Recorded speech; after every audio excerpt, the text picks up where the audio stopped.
Rain does something strange to old glass. It bends the streetlights into ribbons, blurs the world into something soft and forgiving. And that night, I stood behind the fogged window of Hollow and Bind, the second-hand bookshop where I'd worked for 6 years, and told myself the ache low in my belly was only hunger. It wasn't hunger. It was never hunger.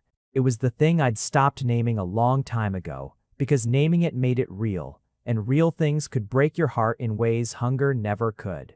My name is Clark Daniel, and by the time I was 19, 3 different doctors in 3 different clinics had told me the same sentence in 3 different tones of pity. Your body isn't going to carry a child, Mr. W. Daniel, I'm sorry. Docs and always. The scans always showed the same thing.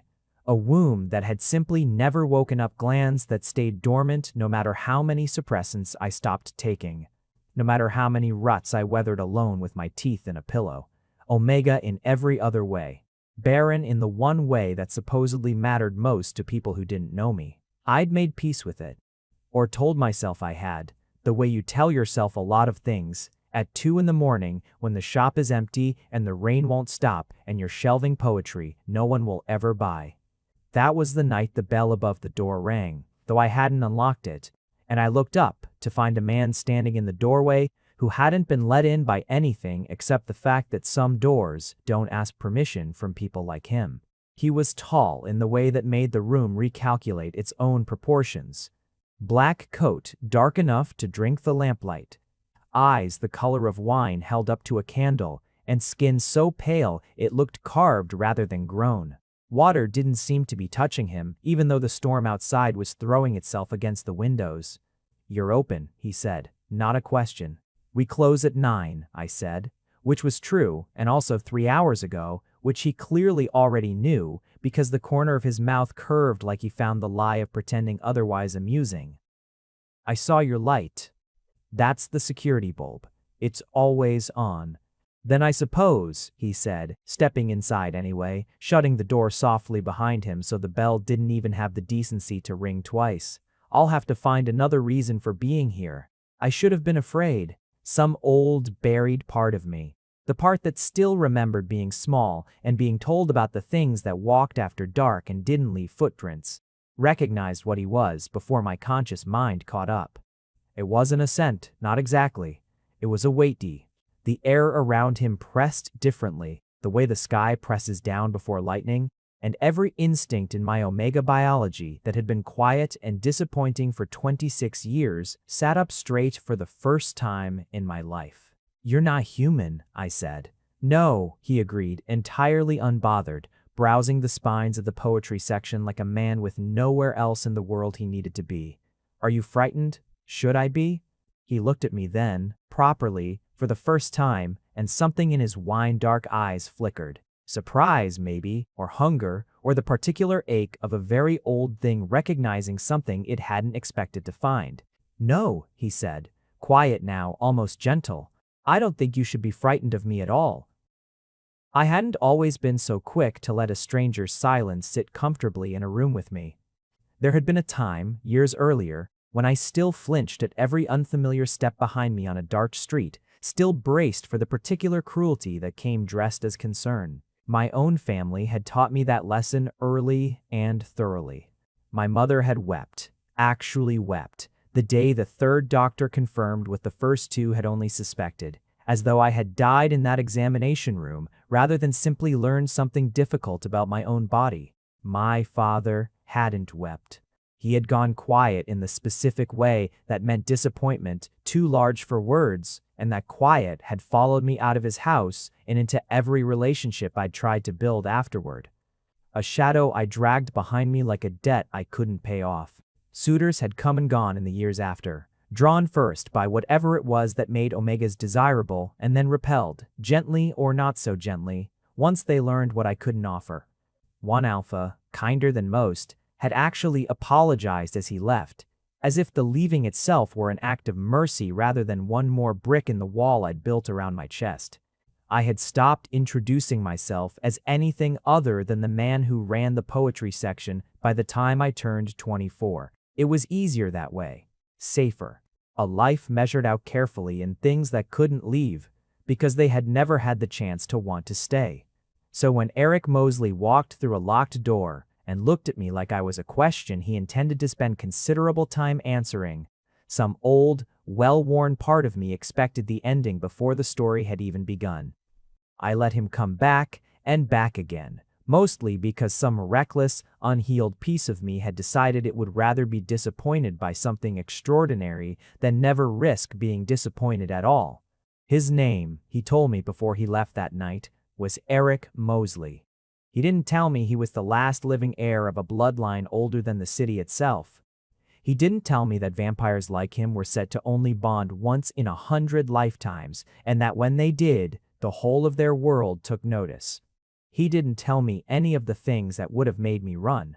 He only bought a book of poetry he didn't need, paid for it in cash that smelled faintly of copper and rain, and told me he'd be back. I told myself I hoped he wouldn't be. I was already lying to myself again by the time I locked the door behind him. He came back the next night. And, the night after that, he never stayed past closing in any way that made sense. Sometimes he'd linger for 10 minutes, sometimes 2 hours, always managing to be gone by the time I glanced away and looked back. I started leaving the shop unlocked a little longer than I should have. I told myself it was for the sake of a good customer. I have never been a convincing liar, not even to myself, and especially not about this. You keep buying books you don't finish, I said, the 5th or 6th night, watching him turn a worn copy of a novel over in his long fingers like he was weighing its soul rather than its pages. I finish them, he said. I simply read very slowly. Time behaves differently for me. How differently? He looked up, and there was something old in his gaze that had nothing to do with age, and everything to do with weight. The weight of centuries pressing behind a face that hadn't changed in longer than my grandmother had been alive. Differently enough that I have learned not to waste it on things that don't matter. And I matter? You, he said, setting the book down with a care that felt like it was for me and not the pages, are the first thing in 80 years I haven't wanted to rush past. I didn't have an answer for that. My heart did something complicated and traitorous in my chest, thudding against my ribs like it had been asleep as long as the rest of me, and was only now remembering how to want. I didn't tell him about my body's failure that night. I wasn't ready to watch his face change the way every face changed once they learned. Omegas were supposed to be many things to the people who wanted them. Soft, warm, fertile ground for a bloodline to take root in. I had learned, the hard way, more than once, that a man's interest could curdle the moment he found out the ground beneath his feet was salted. So, I said nothing and let him keep looking at me like I was something worth staying still for. It became a ritual, the way the best and most dangerous things do. He'd arrive with the rain or just ahead of it, always in that black coat, always moving like the world owed him quiet. We talk about books about the strange, slow patience of him, about the ordinary tired ache of my days, customers who left coffee rings on first editions, the leak in the ceiling above biography, the loneliness that lived in the back of the shop where I slept most nights, because my apartment felt too big for one person and too small for the size of the hole inside me. He never touched me in those early weeks. Not once. I began to understand that this, too, was a kind of hunger. The deliberate, disciplined denial of a man who wanted something so badly he was terrified of breaking it by reaching too soon. Alphas like you don't usually wait, I said one night, testing him, testing myself. I am not usually an alpha like the ones you've known, he said. And you are not usually an omega anyone has been patient for. I intend to correct that second mistake, even if I cannot correct the first. Heat crawled up my throat and into my face, and I busied myself with a stack of returns so he wouldn't see how thoroughly he'd undone me with 11 words. It was 3 weeks before he told me what he was in full, not vampire as a fact, I'd already half guessed, but vampire as history, as burden, as the particular loneliness of outliving everyone you were ever permitted to love. His bloodline, the Mosley line, was ancient enough that the rest of his kind spoke of it the way humans spoke of extinct things, with a strange mixture of awe and unease. He was the last of it. Had been the last of it for 80 years. ever since the others were burned out in a war I didn't fully understand and he didn't fully explain, his jaw tight enough that I stopped asking. Bloodlines like mine aren't meant to end quietly, he said, staring into the dark outside the window like it held the ghosts of everyone he'd lost. We're meant to continue. It's practically written into what we are. And for 80 years I've had no one I wanted to continue for. And now? I asked, before I could stop myself. He turned, and the look he gave me was so raw, so unguarded, that I felt it in my sternum like a physical thing. Now, he said, I have met an Omega who makes 80 years feel like the blink before a very long, very good dream. He took me somewhere. Once, before any of that. A rooftop garden on a building I hadn't even known existed, tucked above a block I'd walked past 100 times without ever looking up. He'd led me up a fire escape in the dark with a confidence that told me this wasn't the first time he'd made the climb, and when we reached the top, the whole sprawl of the city had opened up beneath us, lit and glittering and entirely unaware of the two of us standing above it. I used to come here when the loneliness got loud, he told me, settling onto the low wall that ringed the roof, patting the space beside him until I sat close enough that our shoulders touched. 80 years is a long time to spend mostly listening to your own thoughts. This helped. Somehow, being high enough to see how small everything looked made the size of my own grief easier to carry. And now? I asked, echoing the question I'd already asked him once before, though I hadn't yet learned how much I liked the different answers he kept finding for it. Now I come here because I like watching you see it for the first time, he said. And when I turned to look at him, instead of the skyline, he was already watching me unhurried. Like the city could wait forever for its turn. You have this expression when something delights you, like you're afraid if you enjoy it too openly, someone will take it away. Someone usually does, I said, before I could stop myself, and regretted it immediately, not because it wasn't true, but because I hadn't meant to hand him that particular piece of myself yet. He didn't flinch from it. He reached over, slow enough that I could have pulled away if I'd wanted to, and laced his fingers through mine where they rested on the cold stone between us. Not this time, he said, quiet and certain, like a vow rather than a comfort. I don't intend to be someone who takes things away from you, Clark. I intend to be the opposite of every someone who ever was. We sat there a long while after that, his coat around my shoulders again, the city humming faint and distant below us, and something in my chest loosened that I hadn't realized had been clenched shut for years. It wasn't until we were climbing back down, his hands steady at my waist the whole way, that I understood what had happened up there. I had let myself want something out loud, in front of another person, for the first time since I was 19 years old. It terrified me more than anything about him ever had. More than the wine-dark eyes, more than the weight of him in a doorway, more than the centuries folded invisibly into every unhurried thing he did. I should have told him then. About the scans, about the dormant glands and the doctor's pity and the word berange that had been stitched into the back of my mind since I was 19 years old. I opened my mouth to do it. What came out instead was, "Kiss me." He crossed the space between us like the 80 years of waiting had simply evaporated, and his mouth found mine with a gentleness that undid every brace I'd built around my heart. His hands framed my jaw like I was something ancient and precious, something he was terrified of handling wrong, and when he finally pulled back to rest his forehead against mine, both of us breathing like we'd run somewhere, instead of simply standing in a closed bookshop kissing in the dark, he said my name like it was the first true word he'd spoken in 8 decades. "Clark," he murmured. "Clark Daniel.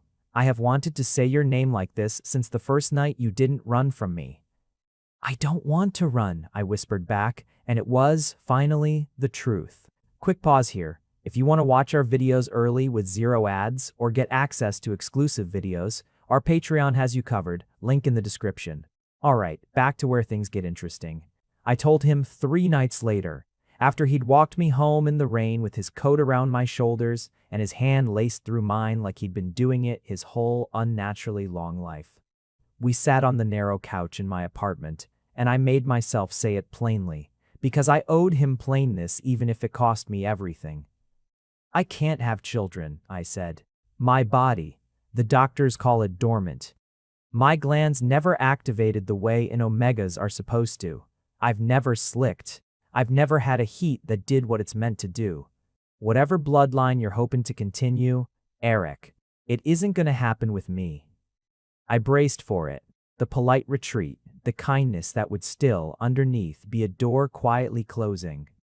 He was quiet for a long moment, turning my hand over in his, tracing the lines of my palm like he was reading something written only for him. Do you know how vampire bloodlines like mine choose their mates? He asked finally.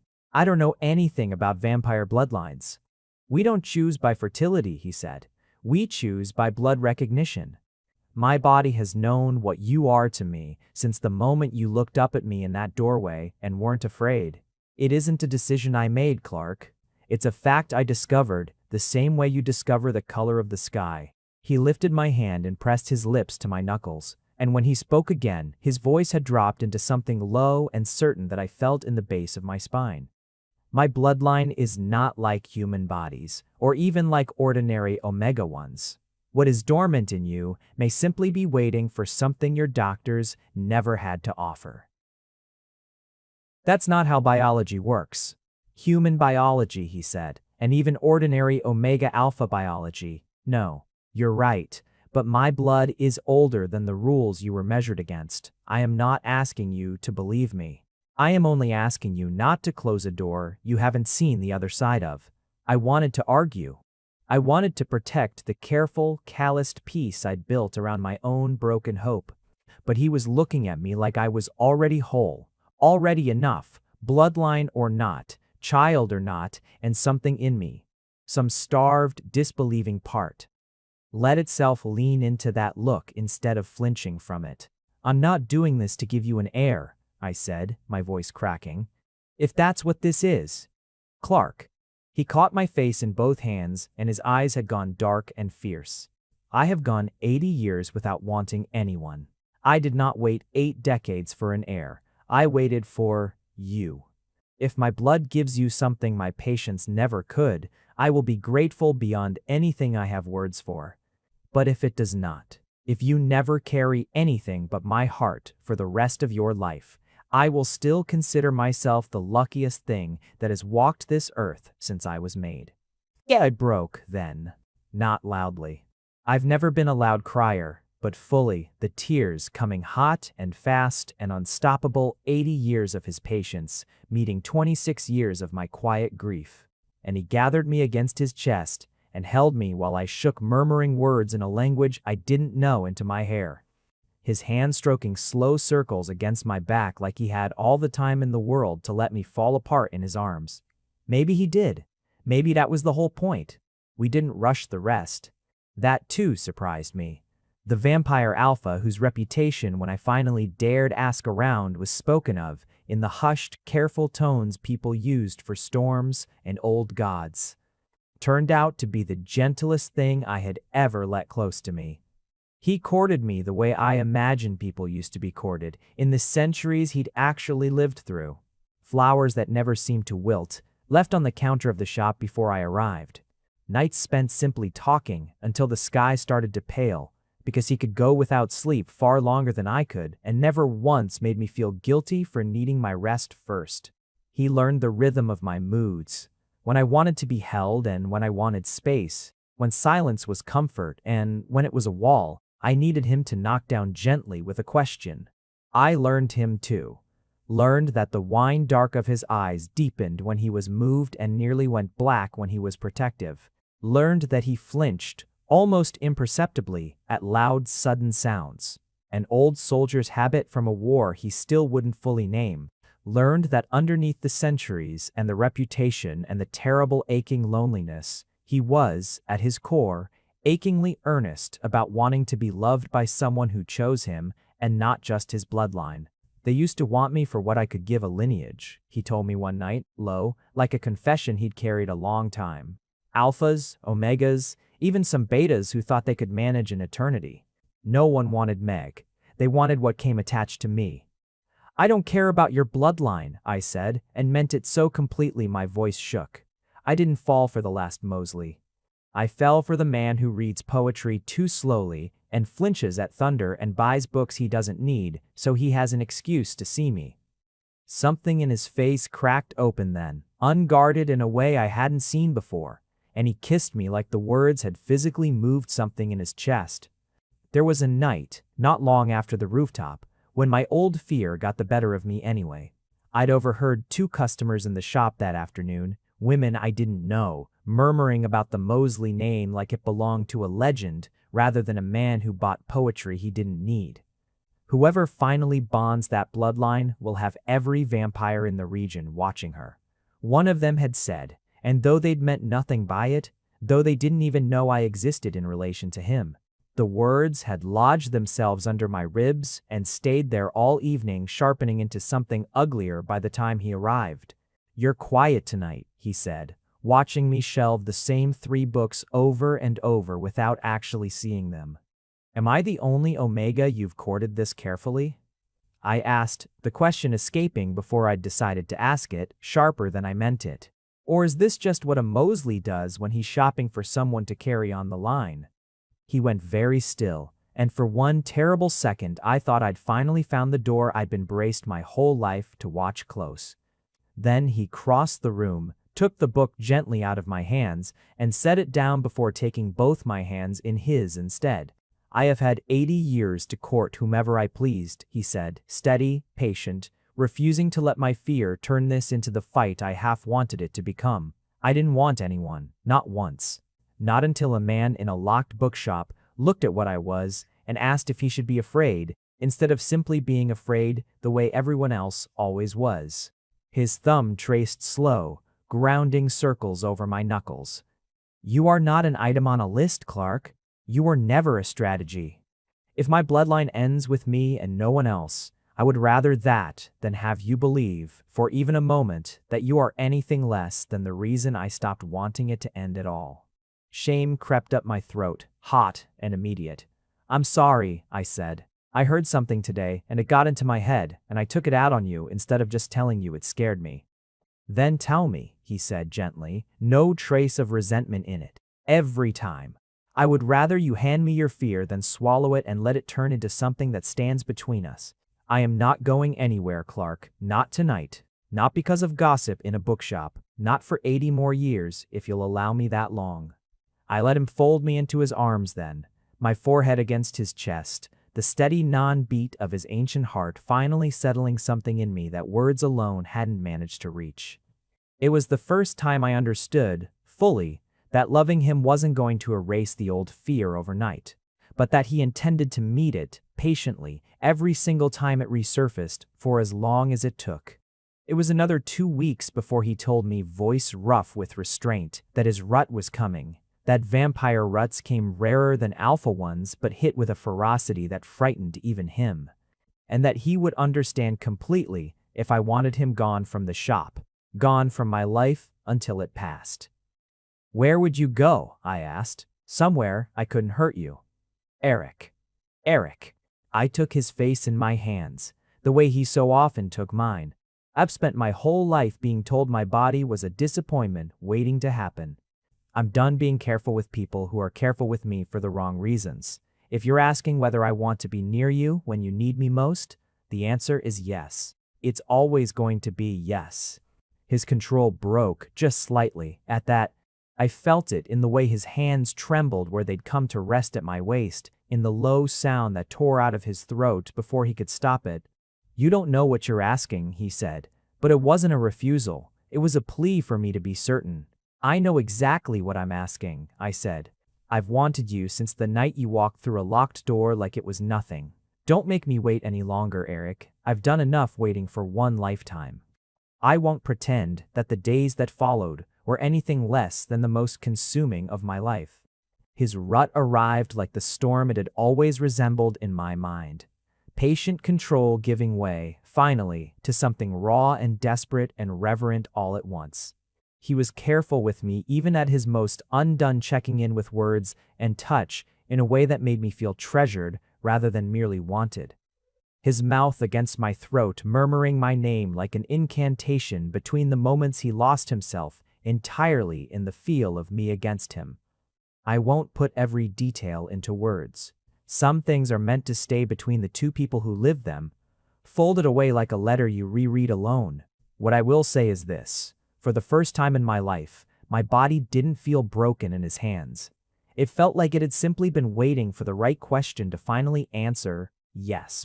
Somewhere in the fevered heart of that first night, his teeth found the curve of my throat, and the bite that followed wasn't violence. It was claiming ancient and deliberate.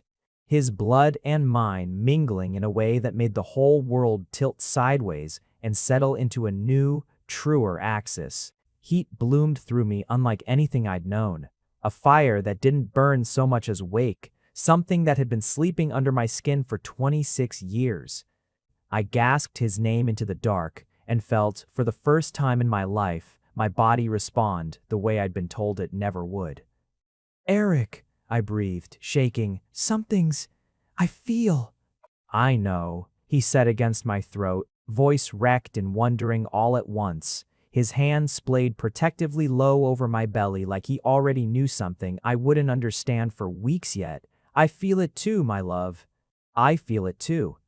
The days after his rut passed in a haze of soft mornings and softer confessions. He stayed close attentive in a way that had shifted from courtship into something steadier. The quiet, constant presence of a man who had decided, in whatever way vampires decided such things, that I was his to protect for however long forever turned out to be. It was almost 6 weeks later that I first noticed something was wrong. Or not wrong, different. I was exhausted in a way sleep didn't fix. Smells that had never bothered me sent me stumbling for the shop's back room, one hand braced against the shelf of poetry, the other pressed to my mouth.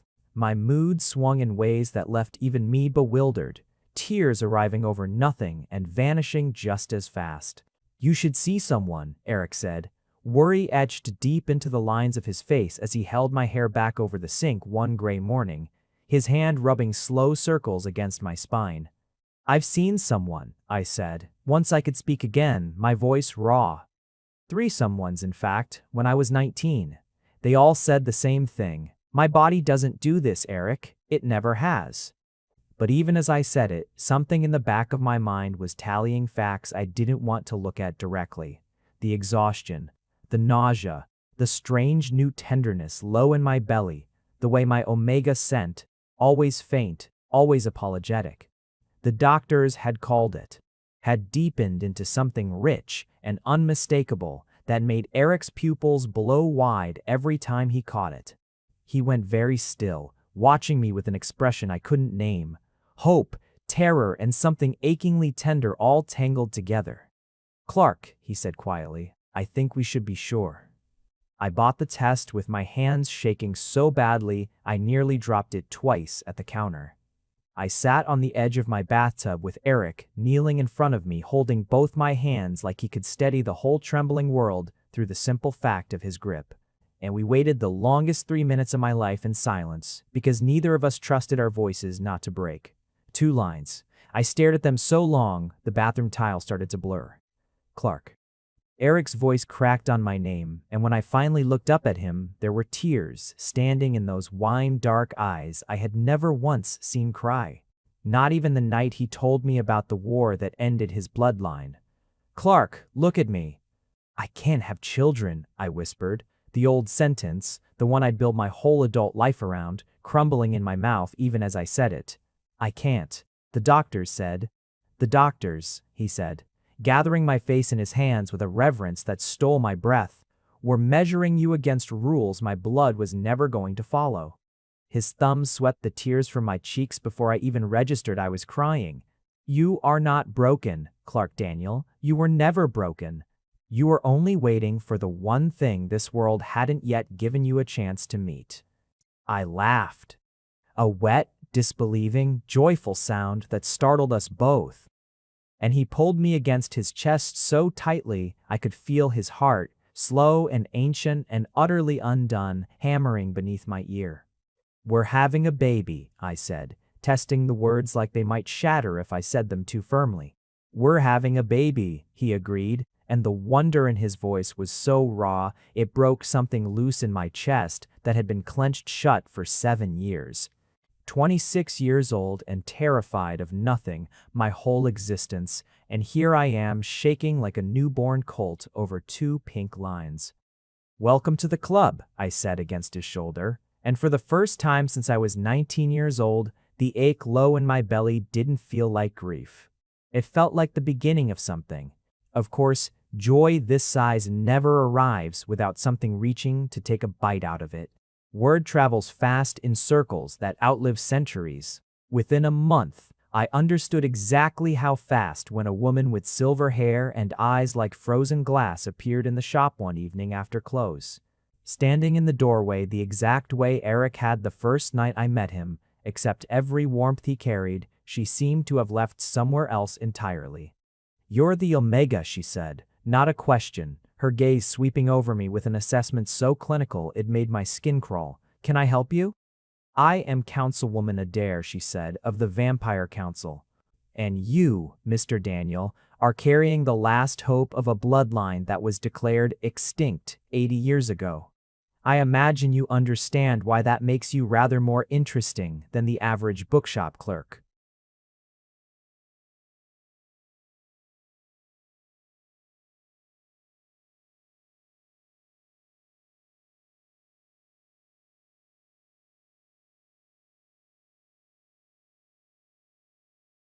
"You nay, Mr. Daniel, are carrying than the average bookshop clerk." Eric was there before I could even open my mouth, materializing at my side with a speed that still sometimes made my heart stop. His whole frame gone rigid and dangerous in a way I'd never once seen directed at me. "Adair," he said, voice low and cold as the winter outside, "you are not welcome here.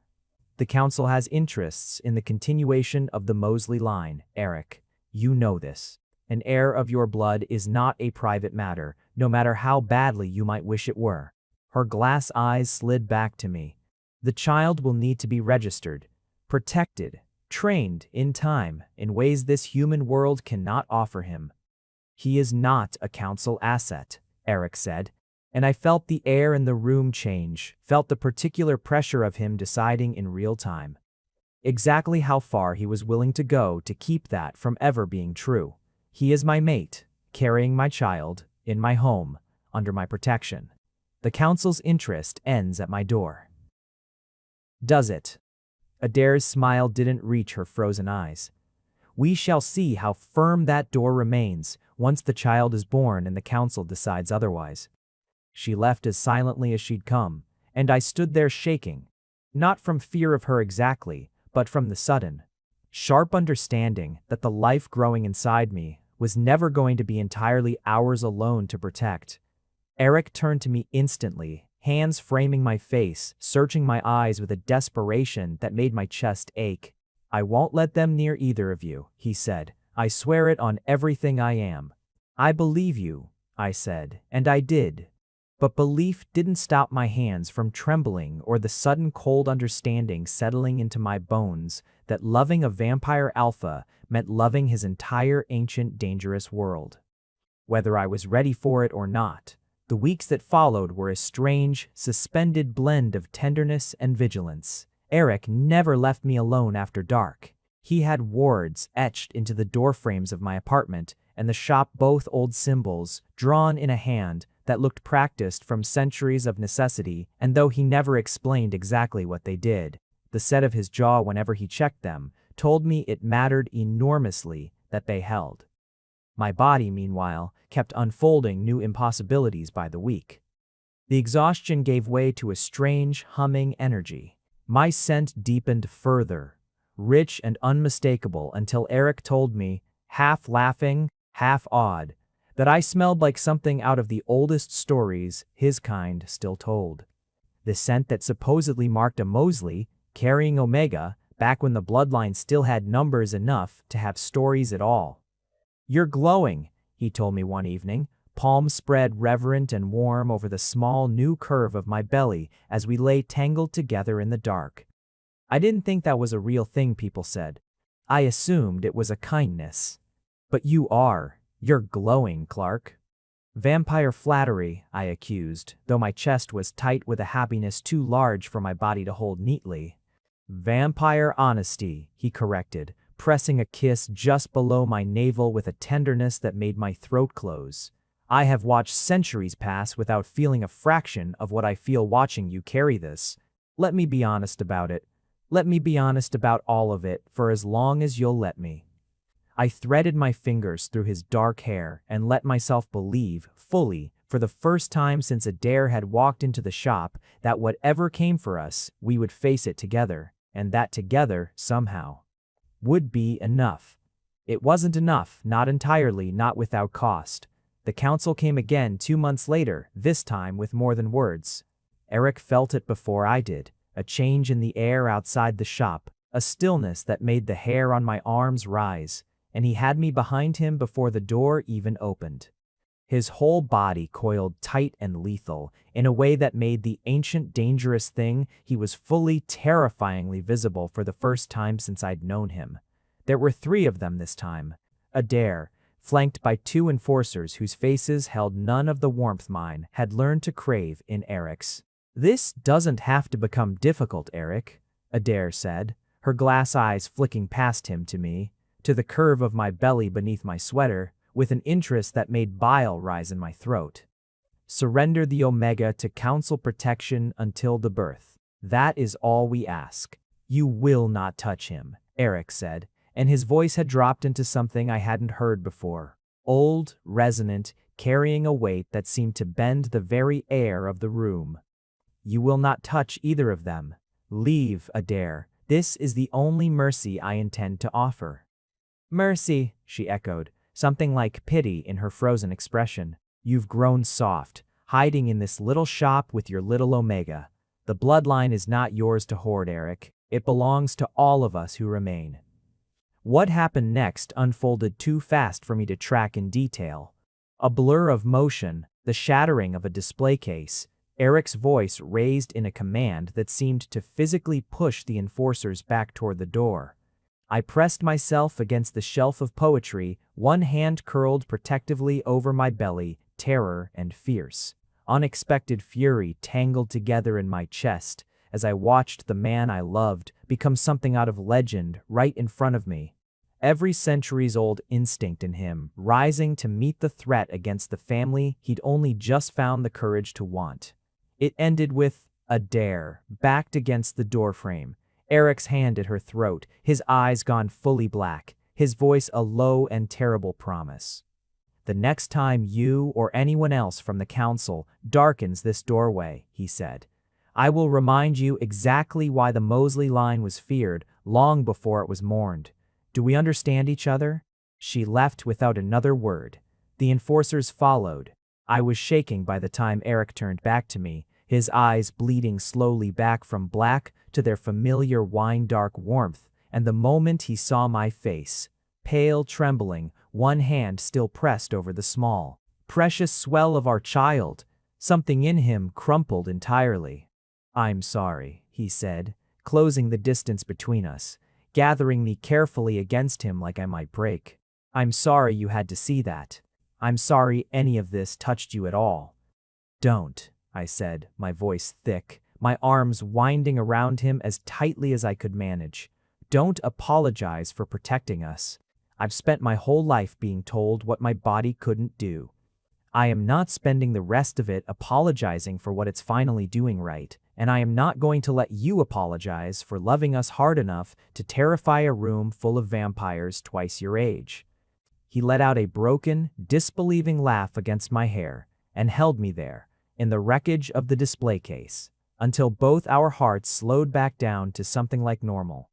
Later that night, once the shop had been swept clean of glass and the wards along the doorframe redrawn twice over for good measure, we sat together on the floor of the back room, my back against his chest, his arms folded protectively around the small swell of my belly. Neither of us spoke for a long while. The silence wasn't empty, though. It was the kind that comes after fear has passed through a body and left something clearer behind. "I keep thinking about what she said," I admitted eventually, "that the bloodline doesn't belong to you alone. Is that true?" Legally, I mean in whatever way your world has laws. Eric was quiet a moment, his chin resting against my hair. There is truth in it, and there is a lie built on top of that truth, he said. It is true that bloodlines like mine were never meant to belong to a single person. For centuries, the Mosley line was large enough that no one child carried the whole weight of it. The council's claim is old, and in some rooms it would even be considered reasonable. His arms tightened, fierce and sudden. But the lie is in pretending that reasonable and righteous are the same thing. You are not a vessel for a bloodline's continuation, Clark.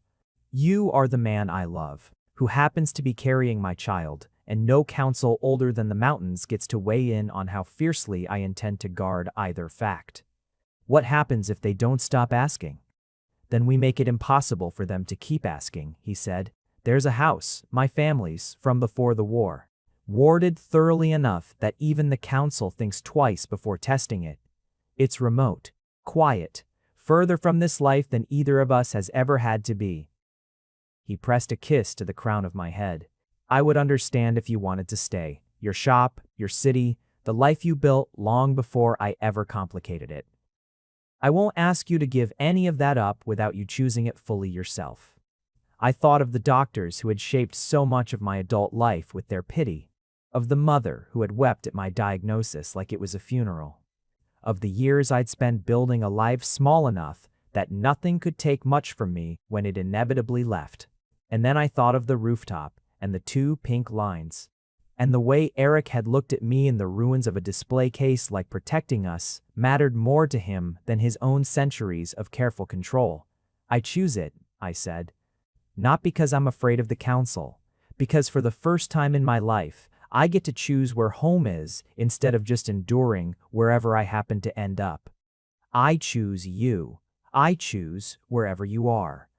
He turned me in his arms then, slow and careful, and kissed me like the decision had settled something ancient and long unsettled in his chest. We left the city not long after. Eric had a house, older than any building I'd ever set foot in, tucked into a valley where the trees grew thick enough to swallow the road. Warded so thoroughly I could feel the hum of protection in the air the moment we crossed onto the property. It should have felt like exile.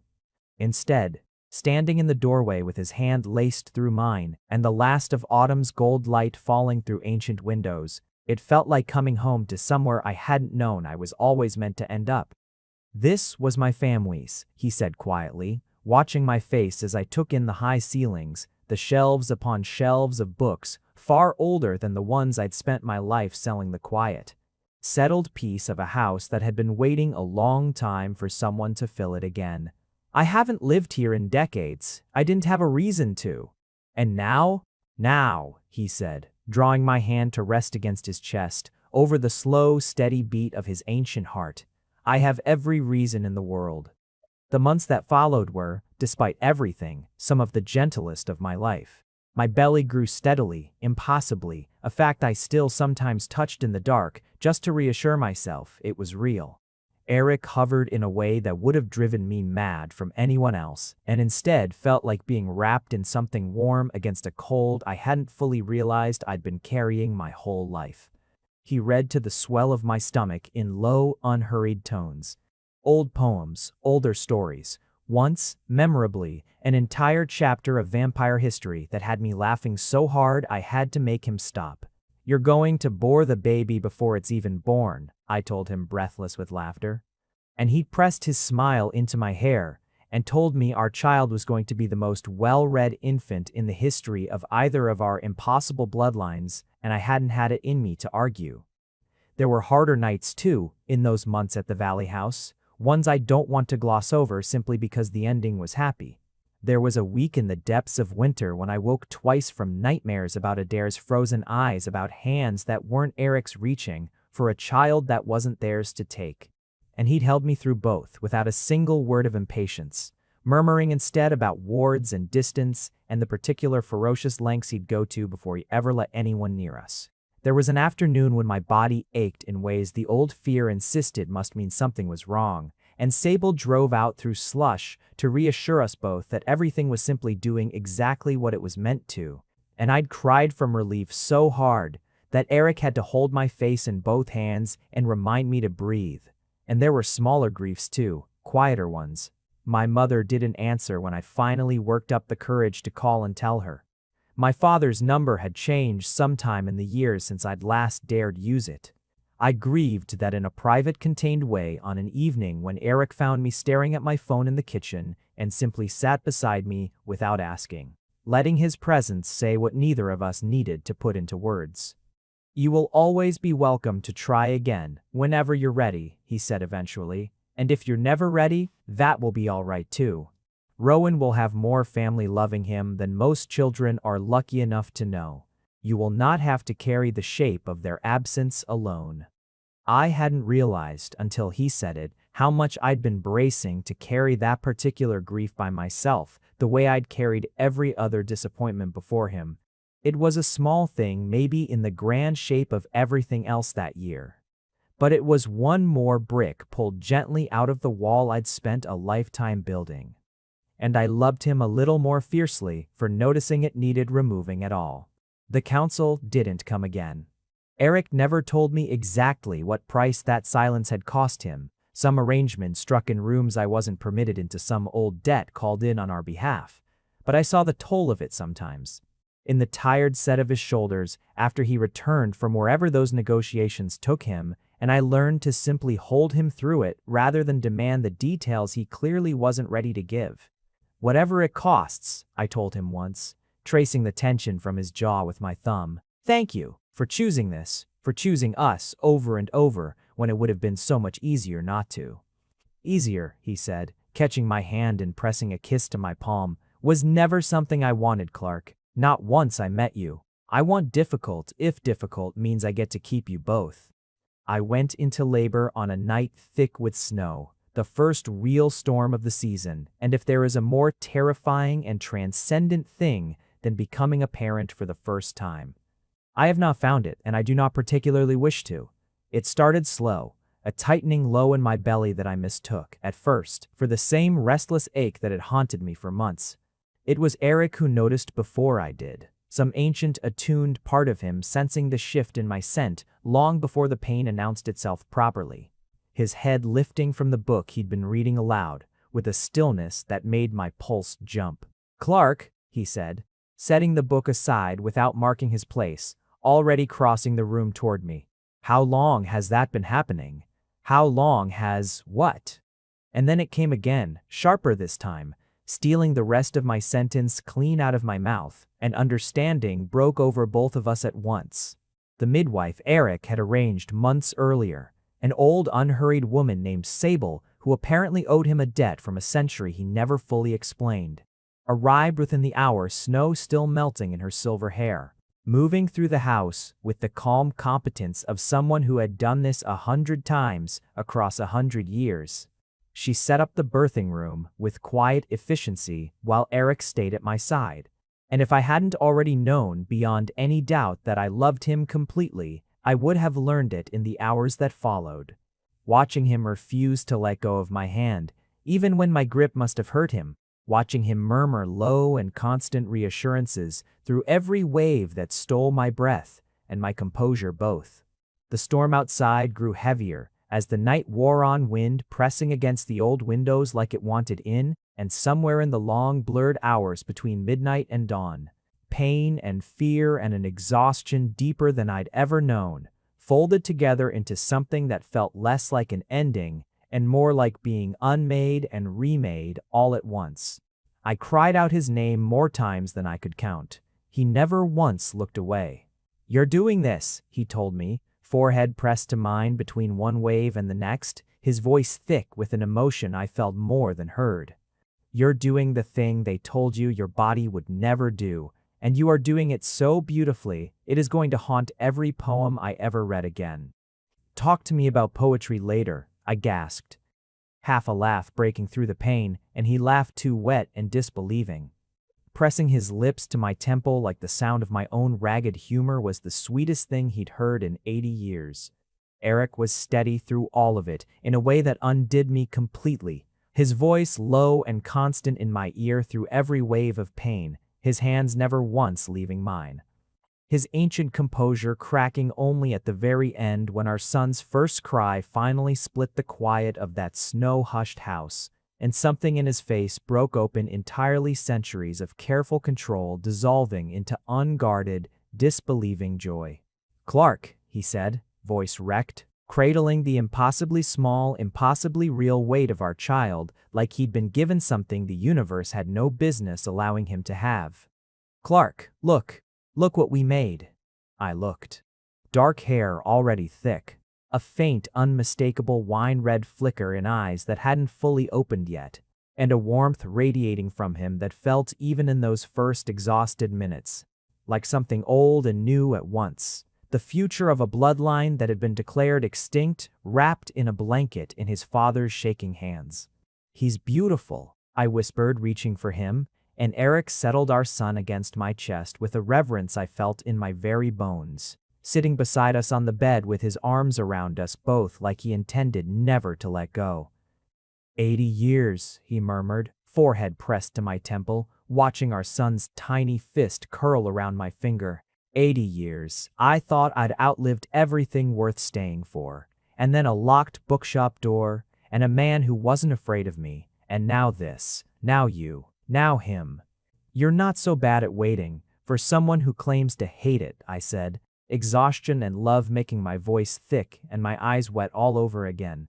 "I would wait another 80 years, he said, if it meant arriving here again, if it meant arriving at you." He pressed a kiss to my hair, then to our son's small, sleeping brow, and I felt, for the first time in my entire life, the particular unshakable peace of being exactly where I was always meant to be. The doctors had told me, when I was 19, that my body would never do this, that I would never hold a child of my own, never feel this particular ache of love so large it frightened me, never know what it was to be chosen so completely that even an ancient bloodline had bent itself around the shape of loving me. They had been wrong about all of it. Outside, the snow kept falling, soft and endless against the old windows of a house that had waited decades for a family to fill it. Inside, wrapped in blankets and lamplight, and the low, steady sound of Eric's voice murmuring promises against my hair. I held our son and understood finally, completely, that the thing I had spent my whole life grieving had only ever been waiting for the right story to arrive in. And ours, impossible and vampire bright and utterly, achingly ours, was only just beginning. Spring came slowly to the valley that year, the way it always seemed to, in a place old enough to have outlived hurry entirely.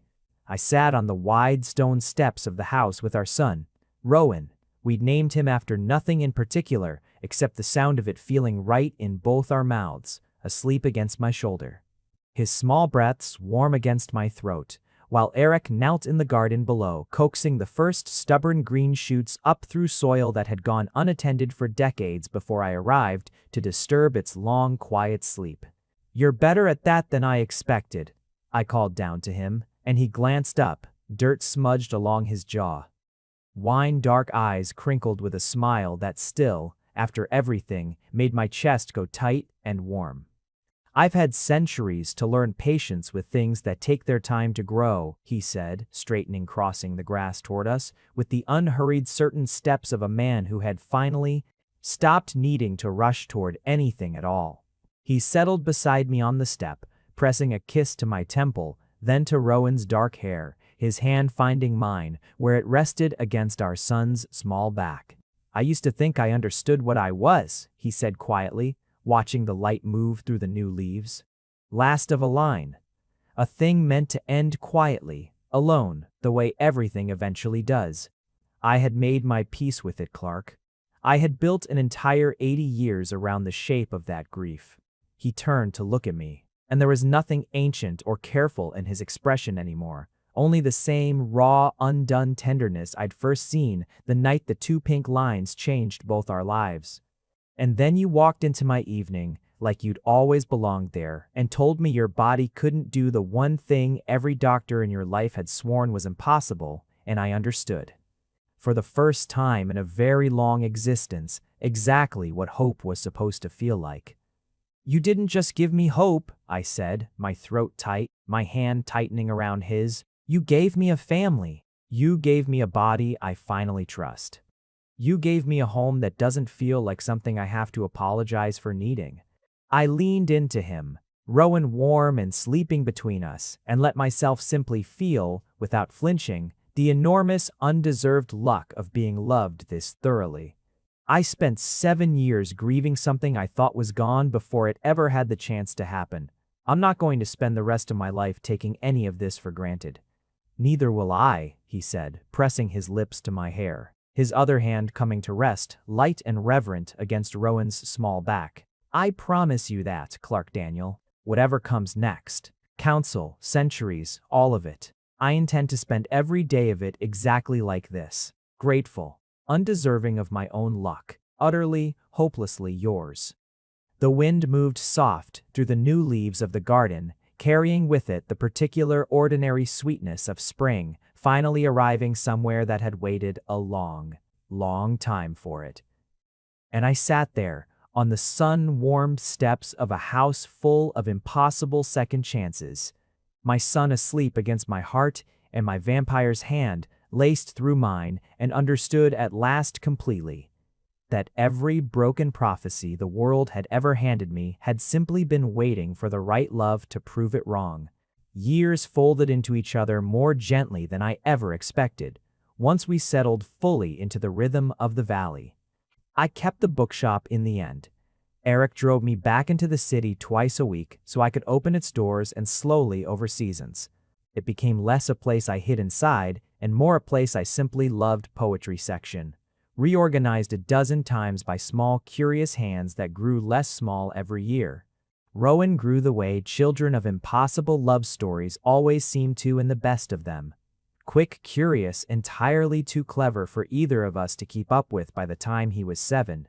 Asking questions about his father's centuries with the easy, matter-of-fact wonder that only a child raised inside a fairy tale could manage. "Papa's older than the trees," he told a classmate once, with total confidence, and Eric had laughed so hard at the retelling that evening that he'd had to sit down. The council never came again after that final confrontation in the shop. Whatever quiet arrangement Eric had struck to buy our safety held year after year, though I noticed sometimes the careful way he still checked the wards each night before bed. The old habit of vigilance, he never quite let himself set down completely. I stopped minding it. Some kinds of love simply come dressed as watchfulness, and I had learned, by then, exactly how much of his heart lived inside that habit. I still thought of the doctors sometimes, not with the old grief, but with a strange, distant gratitude, the way you might thank a storm for the shape it carved into a coastline. They had been wrong about my body. They could not have known about bloodlines older than their science, about the particular ancient patience of a man who had waited 80 years to want something enough to reach for it. But their wrongness had taught me long before I ever met Eric how to survive being told no by a world that didn't yet understand what I was capable of, and that too I had carried into everything that came after. On the evening of Rowan's 7th birthday, the three of us sat together on the same stone steps where Eric had once promised me a lifetime of gratitude, watching the sun fold itself down behind the tree line while our son chased fireflies across the grass, his laughter carrying bright and unguarded through the warm dark. "Do you ever think about how close we came to never happening?" I asked, my head resting against Eric's shoulder, his arms settled warm and familiar around me. "If I'd locked that door 1 minute earlier, if you'd walked past instead of stopping." "I try not to," he admitted. "Some things are too large to hold as almost losses. I'd rather hold them as what they became." He turned his head, pressing a kiss to my hair, and I felt the words settle into me the way only the truest things ever did. "You were never broken, Clark. Not for one single day of your life. You were only ever waiting for a story large enough to prove it." Below us, Rowan's laughter rang out again into the gathering dark, bright as anything either of us had ever been given. Proof enough, if proof had still been needed, that some doors, once opened, never really close again. "If you made it to the end, you're my kind of person." leave a subscribe, comment down your favorite part of the story, and if you want early access to videos, exclusive content, or just want to support the channel, hit that join button right below the video. Even one member genuinely means the world to me. See you in the next one.